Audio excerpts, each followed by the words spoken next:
All right, so my first concept was definitely new to me. You know, you usually think of a logo, you automatically think of just visuals, okay? But this term was new for sure. Audio logos are sounds created that brands use to make immediate connections with the intended target audience. When brands make a strong audio logo, these sounds become memorable, even without looking at any images associated with the brand. It's pretty cool stuff. All right, these are the three resources that I researched to help me understand this concept. All three not only talk about the definition, but also provided some recognizable and successful audio logos from popular brands. You know, me as a kid just hearing the ba-da-ba-ba-ba wasn't just because they're like, oh man, this is a really cool jingle, but I didn't even have to look at the television or, you know, really concentrate on like a radio commercial. I just automatically assumed or automatically recognized that that was a thing associated with McDonald's. So pretty cool stuff.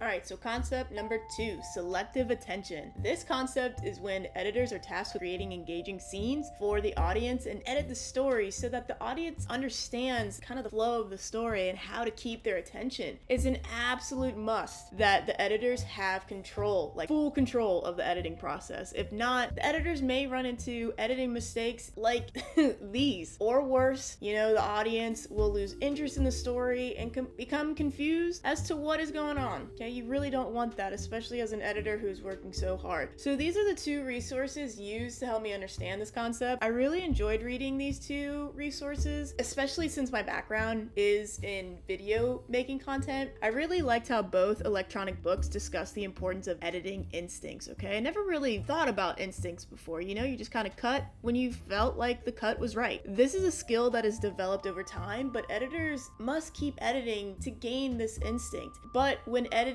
you will feel the story and know when to cut and add different editing elements for the target audience to understand.